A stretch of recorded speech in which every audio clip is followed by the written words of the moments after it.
Today, we're taking a really unflinching look at some source material that is, well, it's intensely personal, but it's also a globally shared experience. We're talking about the journey of healing from toxic relationships and narcissistic abuse. Specifically, we're focusing on the experience of adult children of narcissists, or ACONs. And our mission for this deep dive is very practical. We want this to be a kind of survival manual. Right. We're going to pull out actionable strategies, deep psychological insights into why this stuff sticks, Right. and concrete tools to help you move from feeling drained and confused to feeling confident. So getting past the pain points and into the turning point. Exactly. So let's start right at the source. The materials define narcissistic parenting, not always as, overt abuse, though it can be. It's more of a foundational imbalance. What's at the absolute core of that? The core is actually, it's quite simple, but it's devastating. It's the consistent, persistent pattern where the parent's emotional needs, their need for validation, for control, for attention, those needs are always, and I mean always, prioritized over the child's own developmental needs. So the child isn't seen as a separate person. Not at all.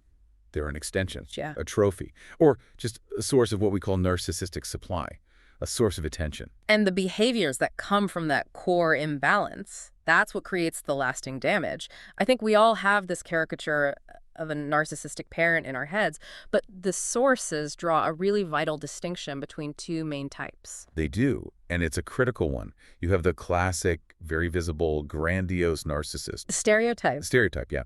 They're the ones openly demanding admiration, bragging about themselves, bragging about their kids, as if the achievements were their own. Right. They're loud. They're pretty easy to spot. But then there's the other type, which is often harder to identify and, frankly, harder to recover from.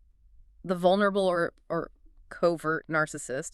Yeah. If they aren't loud and demanding, how do you even recognize that manipulation? That is the key question, because the covert type doesn't look like a tyrant. They look like a victim.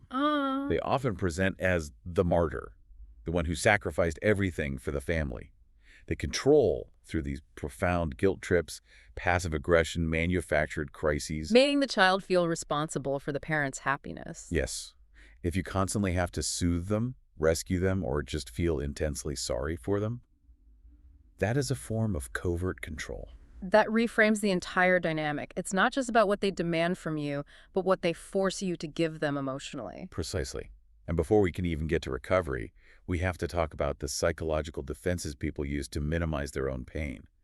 You might be listening and thinking, well, they provided for me financially, so it wasn't really abuse. That is probably the most common myth we see in the sources, the whole financial support defense. And we just have to do a reality check on that.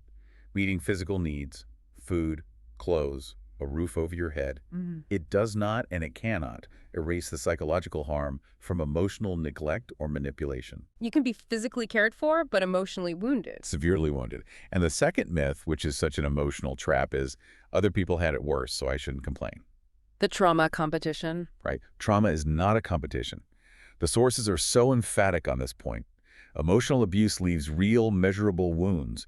Your pain is valid, full stop, regardless of anyone else's experience. And recognizing that is, well, that's the first step to healing. This is where things get challenging, but also incredibly validating for a lot of people, because this isn't just in your head. We're talking about a lasting neurological impact, the invisible wounds. Yes, this is the science of survival. Growing up where love is conditional and safety is unpredictable, it creates chronic stress. Your nervous system is just constantly scanning for danger. And that adaptation literally changes the brain. It physically alters the developing brain. We see two major things happen. First, the amygdala, that's your brain's alarm system, it becomes chronically overactive. Like a smoke detector that's just way too sensitive. Exactly. It's wired to go off every time someone even lights a candle. And that's the root of what we call hypervigilance in adults, always waiting for the other shoe to drop. And if the alarm system is always blaring, what's happening to the part of the brain that's supposed to be in charge, the executive function? The development of the prefrontal cortex gets impacted. That's your center for planning, decision-making, self-awareness. But all the brain's resources are being diverted to threat assessment. So it doesn't develop properly. Right. And this often shows up in adulthood as decision paralysis. The adult struggles to know what they want or what they need because they literally never had the space to practice making their own choices. That connects the childhood environment directly to the adult struggle. It also explains the idea of emotional flashbacks, doesn't it?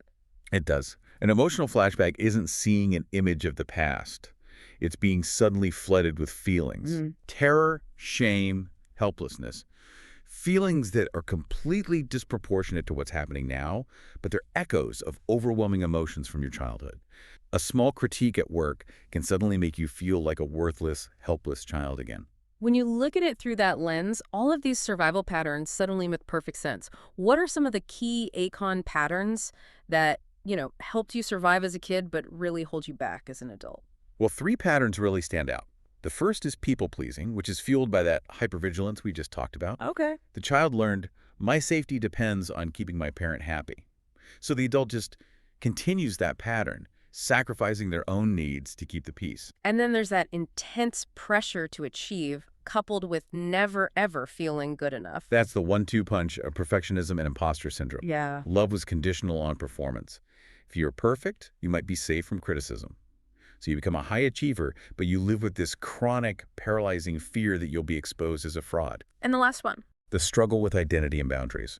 Because your real self had to be suppressed to serve the parent, the adult has to figure out, sometimes for the first time, who they are and what they actually need. Given the intensity of all this, the flashbacks, the anxiety, it's easy to see why someone might think they're just being dramatic. Yeah. How does the concept of complex PTSD or CPTSD offer validation here?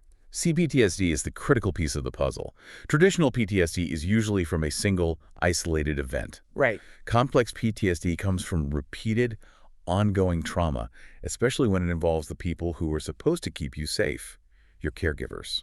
So if you struggle with self-doubt, relationship problems, regulating your emotions, you are not being dramatic. It's a normal response to surviving abnormal circumstances. And that validation is the foundation for everything else. Okay, let's shift gears now into the recovery playbook, the external strategies for protection. If the goal is to starve the narcissist of that supply they crave, the sources give us two core methods. The first is, well, it's the nuclear option, the protective shield of no contact, or NC. Total cutoff. Total cessation of communication. Blocking numbers, emails, social media. For severe abuse, this is often the only way. And for situations where that's just not possible, co-parenting, shared family things, we have the gray rock method. Gray rock is all about pragmatic survival. It means you make yourself as uninteresting and unresponsive as a gray rock. Huh, I like that. When they try to provoke you, you respond minimally, factually, with zero emotional investment. The goal is to make them realize you are no longer a source of that emotional reaction they need. That sounds great in theory, but I can just hear people saying that when they try to go gray rock, the narcissist just pushes harder at first. How do you prepare for that backlash? That backlash is absolutely to be expected. The sources call it an extinction burst. An extinction burst. Yeah, they're testing the boundary to see if it's real. The only response is radical consistency. Don't change your pattern, even if they start crying or getting angry. If your limit is 2-word answers, you stick to 2-word answers.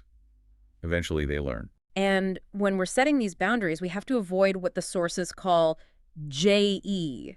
What does JE stand for? JD stands for justifying, arguing, defending, or explaining. All engagement traps. Total traps.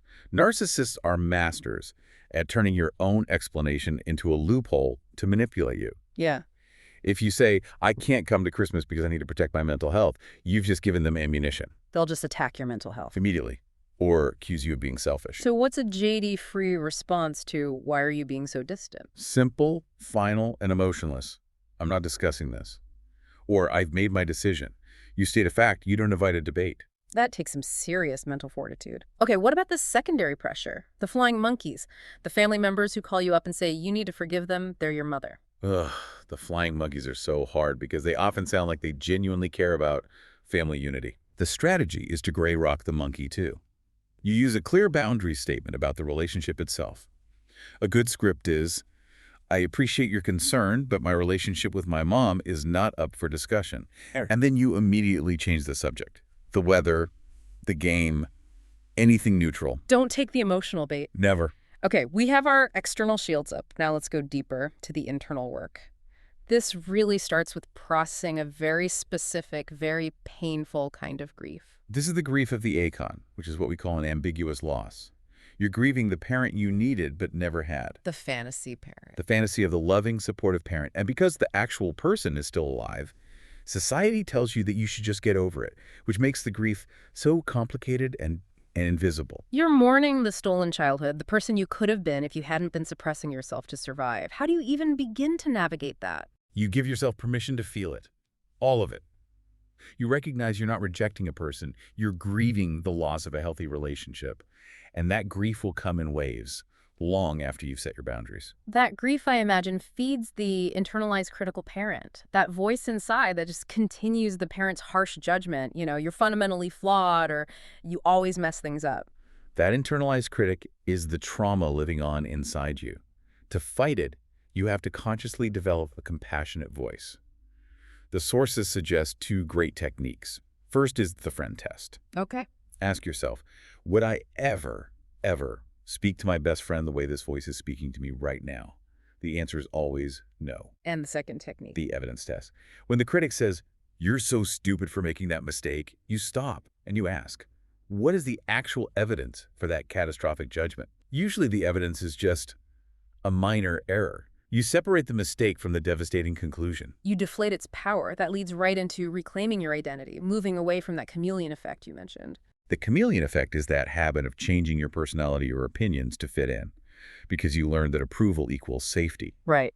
So reclaiming your true self means you have to consciously figure out your core values, what matters to you, authenticity, integrity, freedom. And then you start making small choices based only on those values, not on what you think other people want. But for someone who's been gaslit for decades, told their feelings are wrong, how do they learn to trust their intuition again? How do you tell the difference between a real gut feeling and just, crippling anxiety? It takes focused body awareness. Anxiety feels frantic. It's loud. It's scattered. It's all worst-case scenarios in your head. Mm-hmm. True intuition, the sources say, is calm. It's simple. It's clear. It's quiet. It often feels like a grounded sensation, a deep knowing in your chest or your stomach, not a frantic thought. Mm. You have to practice listening for that quiet signal beneath all the noise. Before we wrap up, we have to cover the safety toolkit. If someone listening is in a crisis state, when does that become an emergency that needs immediate professional help? An emergency is any situation with immediate risk. Thoughts of suicide or self-harm, severe dissociation where you lose touch with reality, or being in a physically abusive situation. Okay. For immediate risk, you prioritize safety. You call 911 or a crisis line like 988 or the National Domestic Violence Hotline. No hesitation. And for that emotional flashback we talked about, that overwhelming wave of past feelings, what's the immediate in-the-moment response? You use a stop, breathe, ground, assess technique. Sure. First, you just stop, whatever you're doing. Second, you breathe deeply. Box breathing is great for this. In for 4, hold for 4, out for 4, hold for 4. Exactly. Third, you ground yourself with the 5-4-3-2-1 technique. Name 5 things you can see, 4 you can feel, and so on. And finally, you assess your current safety. You remind yourself. Yeah. The danger was in the past. I am safe right now. That's a really clear path through the storm. So finally, let's look forward. What does a thriving life look like after all this? How do you move from just surviving relationships to actually having healthy ones? Success means moving away from relationships defined by fear and people-pleasing. Healthy relationships are built on reciprocity and mutual respect for boundaries. It means learning to be vulnerable, but only with safe people. People who respond with empathy, not judgment. You learn your worth is inherent. It's not conditional. Exactly. It's the ultimate act of rewriting your own story. The sources all point to neuroplasticity. The brain that was shaped by trauma can be reshaped by healing. You are breaking a generational pattern. It's like your internal operating system can be updated. That's a perfect way to put it. The work of healing is installing new software, compassion, boundaries, self-trust. It guarantees your future narrative is one of resilience, not repetition. That is an incredibly powerful place to end this deep dive. So for you, the listener who's absorbed all of this, here's our final thought. The sources stress that healing creates new life narratives.